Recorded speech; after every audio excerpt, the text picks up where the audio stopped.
तो दोस्तों आज हो गई है 1 जनवरी 2022। सबसे पहले दोस्तों आप सभी को और आपके पूरे परिवार को यू एंड वीटीवी की तरफ से हैप्पी न्यू ईयर, नया साल मुबारक हो। इसके साथ ही दोस्तों आइए खबरों की तरफ चलते हैं। तो वहीं दोस्तों खबरों की तरफ बढ़ने से पहले आप लोगों से एक छोटा सा निवेदन है कि अगर आप लोग भी यूपी के आगामी विधानसभा चुनाव में सत्ता परिवर्तन की लहर को देखते हैं तो अब इस वीडियो को लाइक कीजिएगा, चैनल को फ्री में सब्सक्राइब करके बेल के आइकन को जरूर दबाइएगा दोस्तों, और कमेंट बॉक्स में कमेंट करके अपनी राय जरूर बता सकते हैं कि आगामी विधानसभा चुनाव में यूपी के अंदर किस पार्टी की सरकार बन सकती है। तो आइए दोस्तों पहली बड़ी खबर आप लोगों को बताते चलें।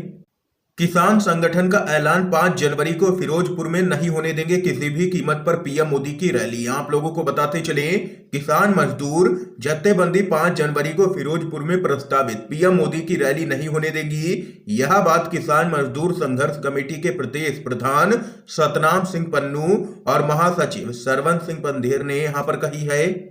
किसान नेताओं ने कहा है कि बैठक में फैसला लिया गया है कि 5 जनवरी को फिरोजपुर में प्रधानमंत्री नरेंद्र मोदी की रैली का सख्त विरोध करेंगे और किसी भी कीमत पर रैली नहीं होने देंगे। उन्होंने कहा है कि 4 जनवरी को होने वाली बैठक में मुख्यमंत्री चरणजीत सिंह चन्नी ने किसानों और मजदूरों की स्वीकार की गई मांगों को लागू नहीं किया, तो 8 जनवरी को पंजाब भर के सभी विधायकों और मंत्रियों के घरों के बाहर यहां पर प्रदर्शन किया जाएगा, लेकिन यहां पर पीएम मोदी की रैली किसी भी कीमत पर नहीं होने दी जाएगी। ये यहां पर किसान संगठन ने कर दिया है बड़ा ऐलान। एक और बड़ी खबर बताते चलें।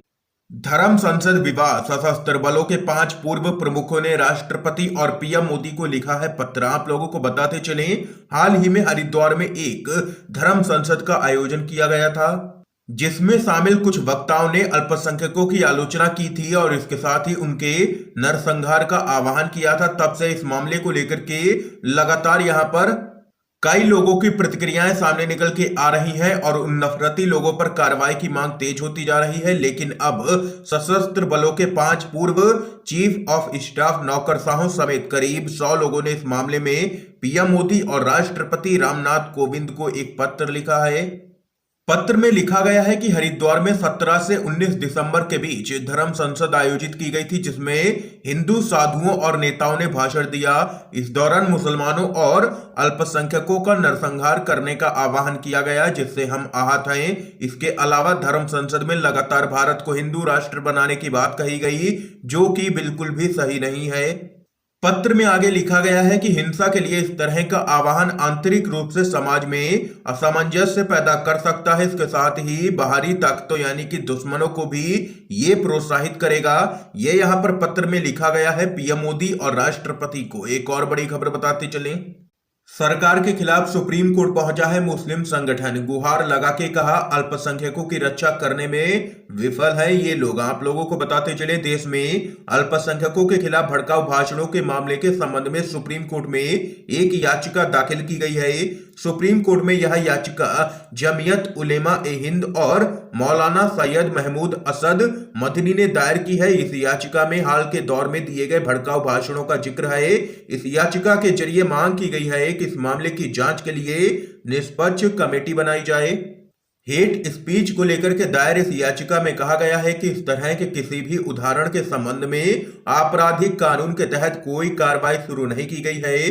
और वहीं याचिकाकर्ता ने कहा है कि साल 2018 से लेकर के देश भर में कई लोगों ने मुस्लिम समुदाय के खिलाफ हिंसा भड़काने को लेकर के टिप्पणियां की हैं, लेकिन कोई भी कार्रवाई सरकार नहीं करती है। और वहीं आपको बता दें कि सुप्रीम कोर्ट के 76 वकीलों ने भी भारत के मुख्य न्यायाधीश को पत्र लेकर के हरिद्वार सम्मेलन के खिलाफ स्वतः संज्ञान लेते हुए कार्रवाई करने की मांग की थी। इसके साथ ही एक और अपडेट बताते चलें। कांग्रेस ने चुनाव आयोग को लिखा है पत्र, कहा भाजपा की बड़ी रैलियों पर लगाई जाए रोक। आप लोगों को बताते चले दोस्तों, कांग्रेस ने भारत के निर्वाचन आयोग को पत्र लिख करके विधानसभा चुनाव के लिए हो रही बड़ी रैलियों पर रोक लगाने की मांग की है। पार्टी ने चुनाव आयोग से कहा है कि पीएम मोदी, मुख्यमंत्री या उप मुख्यमंत्री और भाजपा के नेताओं की सरकारी खर्च पर हो रही रैलियों पर तुरंत रोक लगाई जाए।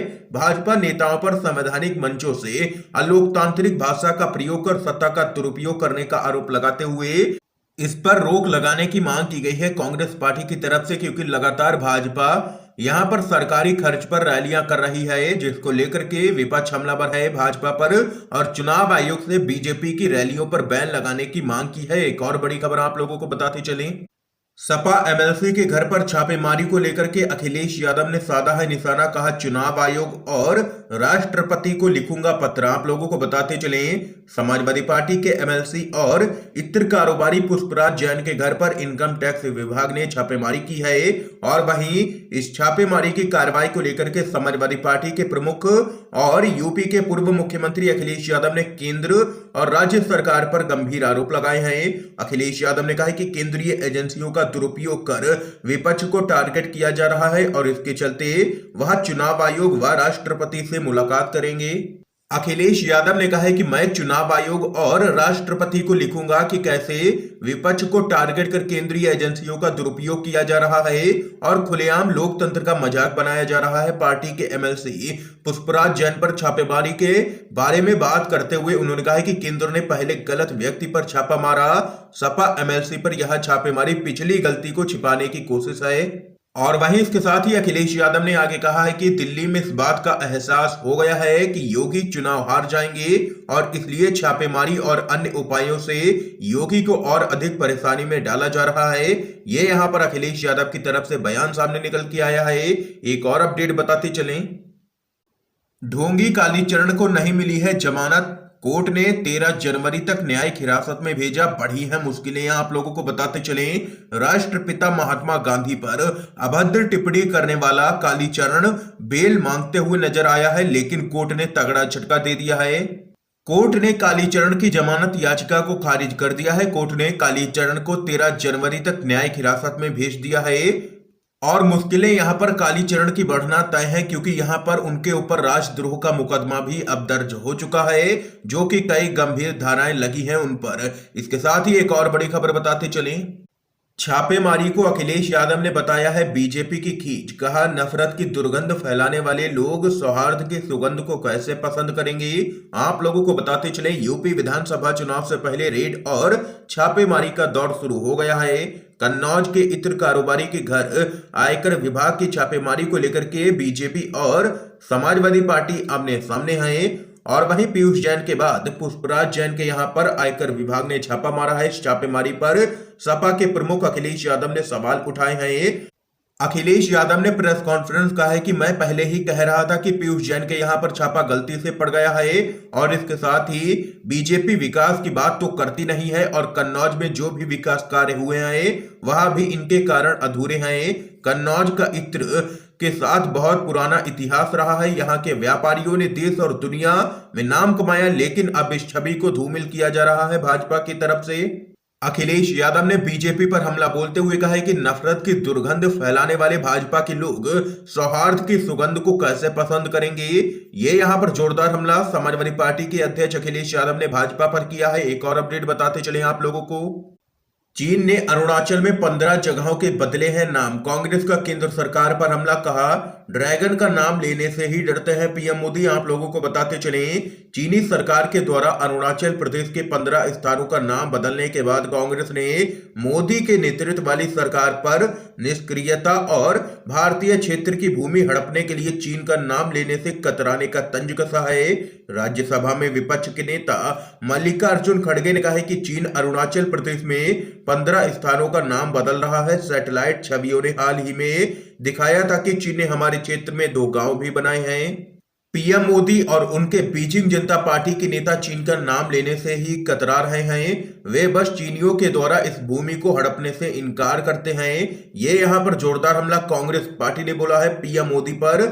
एक और बड़ी खबर दोस्तों बताते चले, कोई नहीं आया चीन को लेकर के पीएम मोदी के बयान पर सुब्रमण्यम स्वामी ने कसा है तंज, किया है एक और दावा। आप लोगों को बताते चले, मोदी सरकार की नीतियों की लगातार आलोचना करने वाले बीजेपी सांसद सुब्रमण्यम स्वामी ने एक बार फिर से मोर्चा खोल दिया है। भाजपा के सांसद ने पीएम नरेंद्र मोदी के एक बयान को लेकर के उन पर तंज कसा है। इसके साथ ही सुब्रमण्यम स्वामी ने कहा है कि ना कोई आया कभी चीन को ये कह करके वॉक ओवर देने वाले पीएम मोदी पुतिन की पहल पर अब भी शी जिनपिंग से मिलने वाले हैं। ये यहाँ पर दोस्तों एक बार फिर से बीजेपी के सांसद सुब्रमण्यम स्वामी ने अपनी ही सरकार को लिया है निशाने पर। इस समय की आज की सभी बड़ी खबरें थी जो हमने आप लोगों तक पहुंचाई हैं यू एंड बीडीबी के माध्यम से। अगर आप लोगों को ये वीडियो पसंद आए हो तो इस वीडियो को लाइक कीजिएगा, ज्यादा से ज्यादा इस वीडियो को शेयर कीजिएगा ताकि आप सभी के दोस्त भी इन मुख्य समाचारों को जान सके। वीडियो देखने के लिए दोस्तों आप सभी का बहुत बहुत धन्यवाद।